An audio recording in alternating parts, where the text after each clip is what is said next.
네, 다이어트 많은 분들이 관심 갖고 계신 분야일 겁니다. 아마 살을 빼기 위해서 바쁜 현대인들이 어쩌면 운동보다 더 많이 찾는다고 할 정도로 인기가 높은 게 이 다이어트 보조제인데요. 암과 뇌졸중을 유발할 수 있는 성분이 들어있는 다이어트차를 해외에서 불법으로 들여와 판매한 사람들이 최근 적발됐습니다.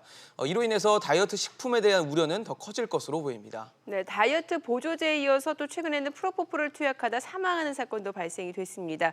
자, 이로 인해서 의약품 관리가 허술하다라는 지적도 나오고 있죠. 자세한 내용 전문가와 이야기 나눠보겠습니다. 성균관대 이비인후과 이원용 외래 교수입니다. 어서 오세요. 어서 오십시오. 네, 안녕하십니까. 교수님, 요즘에 다이어트 효과가 좋다면서 천연차라고 하면서 막 인기를 끌었던 것 중에 이 베트남산의 바이엔티라는 제품이 있던데 이게 지금 논란이 되고 있더라고요. 네네. 그냥 허브차인데 그것만으로는 괜찮을 텐데 네. 그 안에 이제 들어있는 시부트라민이나 페놀프탈레인이라는 성분 때문에 논란이 되고 있습니다. 지금 말씀 주신 시부트라민, 시부트라민. 페놀프탈렌 이게 어떤 이유 때문에 논란이 되는 거죠?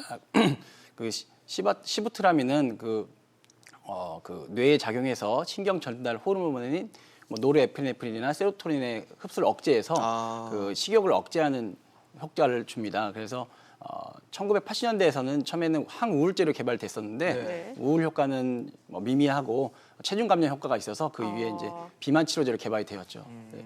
그리고 페놀프탈레인은 원래는 이제 그 변비 장에 자극해서 장의 근육의 움직임을 증가시켜서 자극해주는 하제로 쓰였었는데 그것도 이제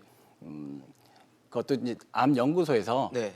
그 국제 암 연구소에서 그 발암 물질 그룹 2B로 지정하면서 사용이 중단되었습니다. 아까 시부트람이라는 물질은 그리고 처음에 시판 당시에 네. 또 이제 그런 뇌혈관이나 그런 심혈관계 질환이 보고되어 있었기 때문에 네, 뇌졸중이나 관상동맥 질환, 부정맥, 우려성 심부전이 있는 분들에게서는 주의를 요한다, 금기한다 이렇게 주의사항이 붙어서 발매가 되었었거든요. 근데 네. 그게 이제 시판 후 조사를 했더니 그런 유익성보다는 위험성이 더 크다 이렇게 결론을 내려서 2010년에 유럽 의약품 안정청하고 그 FDA 쪽에서는 자발적 회수하고 이제 사용 중단 그런 권고하게 되었고 제조사에서 그걸 받아들임으로써 이제 시장에서 퇴출된 성분입니다. 그러니까 이미 금지 약물로 지정이 됐다라는 거죠. 네, 그렇습니다. 예. 그리고 페놀프탈레인 약물은 우리나라에서 이게 치료제로 사용된 적이 없는 성분인 건가요? 이전에는 사용됐었고요. 네. 이게 이제 국제암연구소에서 아까 말했지만 발암물질 지정함으로써 2010년에 국내 식품의약품안전처에서도 금지 성분으로 지정을 했고 그 이후에 이제 사용이 중단되었습니다. 네. 지금 저희가 얘기하고 있는 제품이 이 베트남산 바이엔티라는 그렇죠. 제품인데 또 최근에 또 많이 드시는 그 다이어트 제품 중에는 가르시니아라는 제품도 가르시니아, 있던데 예. 이건 또 무슨 효과가 있어서 이렇게 많이 찾으시는 네, 거죠? 그 가르시니아 캄보지아라는 그 열대 식물이 있는데요. 네. 인도 남서부에서 많이 나오고 있습니다. 근데 그 식물의 껍데기에 이제 네. 하이드록시 시트릭산이라는 성분이 있는데 네. 그것이 이제 탄수화물이 지방으로 합성되는 것을 막아주기 때문에 체지방 감소에 효과가 있고 네. 또한 세로토닌의 분비를 좀 도와주기 때문에 약간 포만감을 줘서 이렇게 많이 사용되는 다이어트 보조제입니다. 식욕 네. 억제제라고 보면 되는 건가요? 식욕 억제제라고 사용될 정도는 아니지만 네네. 식욕 억제 효과가 있다. 이렇게 효과가 생각되겠습니다. 있다. 네. 포만감을 주고 탄수화물이 지방으로 전환되는 것을 막아준다. 막고 네네. 예. 그래서 사실 제 주변에도 많은 여성분들이 이거는 흔하게 먹는 걸 저는 봤어요, 주로. 그런데 이런 다이어트 보조제라고 하면 저는 이제 식품으로 알고 있는데 그럼에도 불구하고 섭취하고 부작용 때문에 병원을 찾는 환자들이 최근에도 늘고 있다면서요. 네네. 사용이 늘어서 그런 것도 예. 있을 것입니다. 이제 다이어트 부작용 이제 신고 현황, 보조제 신고 현황에 따르면은 네. 네. 위염이나 복통, 메스꺼움 등을 호소하는 이상 증상을 호소하는 네. 경우가 2016년 90건에서 2017년 95건, 작년에는 105건으로 조금씩 증가하는 추세에 있습니다. 네.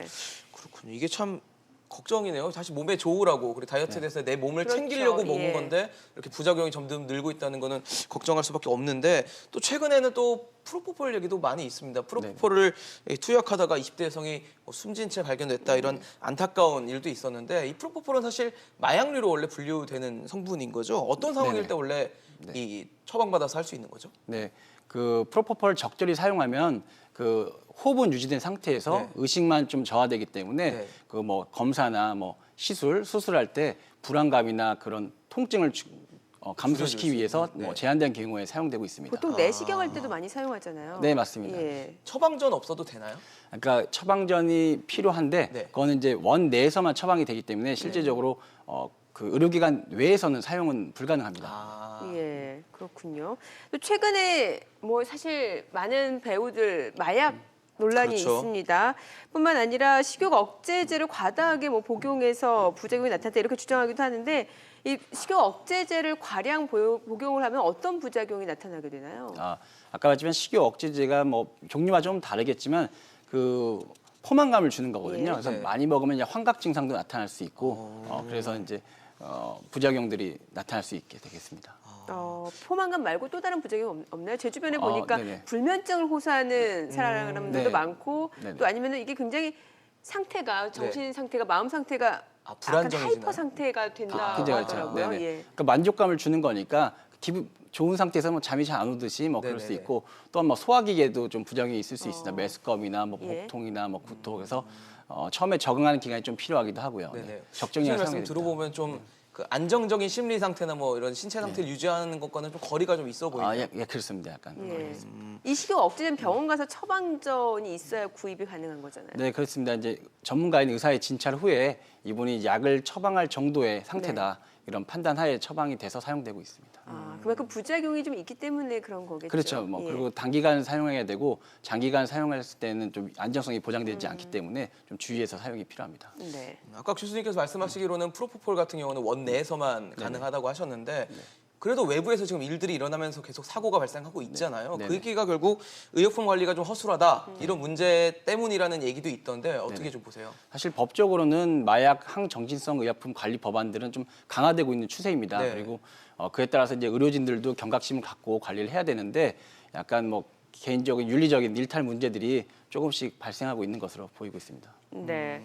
자, 다시 한번 다이어트 보조제 얘기를 좀 해볼게요. 사실 이 다이어트 보조제가 뭐 의사의 처방으로 구입한 뭐 식욕 억제제가 있을 수도 있겠습니다만 시중에서 많이 구할 수 있는 뭐 차라든지 앞서 살펴본 뭐 그런 차 바이엔티 이런 네네. 것도 되고요. 아니 음식으로도 가능하다고 하는데 최근에 연예인 다이어트로 유명한 뭐 보이차라든지 히비스커스, 노니, 우엉차 이런 거는 괜찮은 걸까요? 그러니까 이 식품 자체로 그러니까 첨가물이 들어가지 않은 상태로 네. 복용한다면은 뭐 식품이기 때문에 그리고 적당량 적절하게 복용하면은 안전에는 문제는 없겠습니다. 하지만 뭐 특성을 살펴보면은 히비스커스의 경우에는 혈압을 조금 떨어뜨릴 수 있기 때문에 고혈압 치료제를 복용하고 계시거나 아니, 저혈압 환자에서는 좀 주의를 요하겠고요.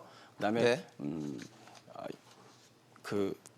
네. 다른 뭐 네네. 논이나 우엉차 네네. 같은 거는 어떨까요? 네네.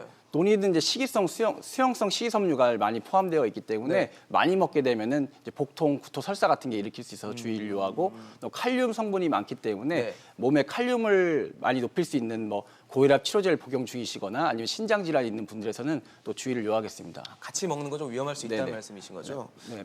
마지막으로 우엉차의 경우에는 네. 이제 또 그것도 많이 먹으면 이조작용을 일으킬 수 있고 네네. 그다음에 뭐 임산부에서는 또 분만 촉진 작용이 있기 때문에 조금 주의를 해서 복용해야 될 필요가 있습니다. 네.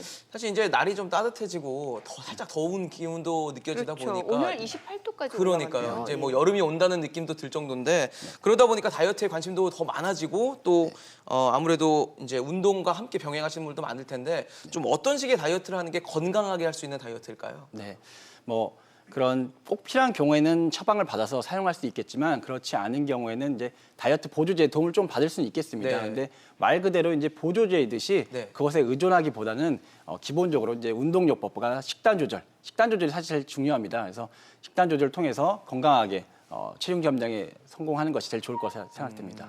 네, 알겠습니다. 오늘 다이어트와 관련해서 또 안전하게 섭취하는 방법, 복용 방법에 대해서도 알아봤습니다. 이원용 교수였습니다. 말씀 잘 들었습니다. 고맙습니다. 감사합니다.